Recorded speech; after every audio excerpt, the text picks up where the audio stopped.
দুকুল হারানোর ভয়ে অনেক নেতা দেশে আসার সাহস পাচ্ছেন না। বিএনপি ভারপ্রাপ্ত চেয়ারম্যান তারেক রহমানকে ইঙ্গিত করে জামাত ইসলামের নায়েবা আমির এটিএম আজহারুল ইসলাম বলেন, ইংল্যান্ডের নাগরিকত্ব ছেড়ে এসে যদি প্রধানমন্ত্রী না হতে পারেন দুই কুলেই হারাবেন। তাই অনেক নেতা বিদেশ থেকে দেশে আসার সাহস পাচ্ছেন না।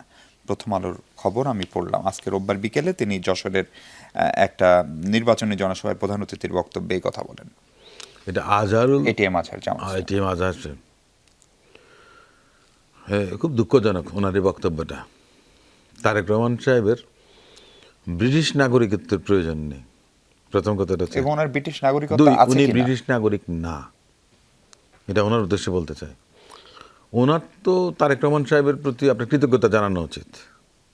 উনি তো ফাঁসি ঝুলতেন, দণ্ডপ্রাপ্ত। হ্যাঁ, উনি ফাঁসিতে ঝুলতেন। তো এই যে মনে করেন যে জুলাই আগস্ট, হ্যাঁ, এখানে ছাত্র জনতার অভ্যুত্থান ছিল, কিন্তু তার সঙ্গে মনে করেন যে নিয়ামক শক্তি হিসেবে জনাব তারেক রহমান সাহেবের, কেন বলি একটা জিনিস দেখেন, আপনারা তারেক রহমান সাহেবের অনেক সমালোচনা করতে পারেন, কিন্তু একটা মানুষ 15 বছর দেশের বাইরে ছিলেন, 7-8 হাজার কিলোমিটার দূরে ছিলেন, একটা দলের ঐক্যকে ধরে রেখেছেন। সর্বশেষ যে আন্দোলন, সেই আন্দোলনের সবাই কিন্তু ওনার সঙ্গে যোগাযোগ করতেন। এটা আমার মুখের কথা না, তো এটা অ্যাডমিটেড ফ্যাক্ট, এটা এভিডেন্স দিয়ে আপনি মনে করেন যে সাবস্টেন্সিয়েট করতে পারবেন।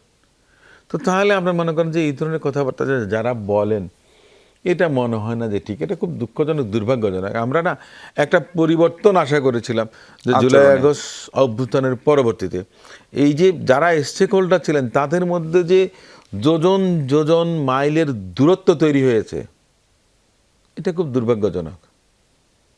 তারেক রহমান সাহেবের ব্রিটিশ নাগরিক, আমি সে সময় ছিলাম, ওনার যেটা এসছে মনে করেন, আপনি যখন মনে করেন যে ফাঁসির দণ্ডপ্রাপ্ত হন কোনো ব্যক্তি, তখন এই যে ইউরোপের অনেকগুলো দেশ আছে যারা মনে করেন যে ক্যাপিটাল পানিশমেন্টকে অ্যালাউ করেন না নীতিগতভাবে, তখন তাদের কাছে মনে করেন তারাই কিন্তু আপনার যোগাযোগ করেন রাজনৈতিক নেতাদের সঙ্গে। অনেক রাজনৈতিক, বিভিন্ন দেশের রাজনৈতিক নেতারা, নেতৃবৃন্দরা, কিংবা former prime minister, head of the government, head of the state, তারা মনে করেন যে বিভিন্ন দেশে ছিলেন, তাদেরকে সেই স্ট্যাটাস দেওয়া হয়। তারেক রহমান সাহেবকে সেই স্ট্যাটাস দেওয়া হয়েছে।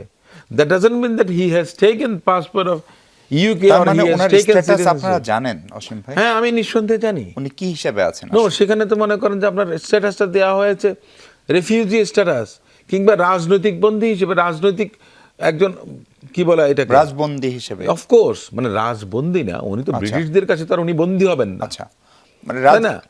রাজনৈতিক অতিথি যদি আমরা বলি বা এরকম, এখন এটাকে বলা হয় যে আপনার কনভেনশন, যেটা ইউএন কনভেনশন অনুযায়ী যেটাকে বলা যায় রেফিউজি স্ট্যাটাস, আচ্ছা, সেটা দেয় সেই দেশ, যে দেশে আপনি থাকেন না কেন, যে যেন আপনার অন্য কোনো দেশ তাকে নিয়ে এসে এক্সিকিউট করতে না পারে, যেটা ওনারা অ্যালাউ করেন না। অসীম ভাই, 5 আগস্টের পরে আপনার সঙ্গে ওনার দেখা হয়েছে, কথা হয়েছে, উনি পাসপোর্টের জন্য, বাংলাদেশি পাসপোর্টের জন্য আবেদন কেন করলেন না? আমরা যখন আজাদ ভাইয়ের সঙ্গে কথা বলছেন, ওনারা বলছেন, আজকে পররাষ্ট্র উপদেষ্টা বলেছেন যে এখন পর্যন্ত বাংলাদেশের সরকার বা মিশনের সঙ্গে দেশে ফেরার ব্যাপারে মিস্টার রহমানের পক্ষ থেকে কোনো ধরনের যোগাযোগ করা হয়নি।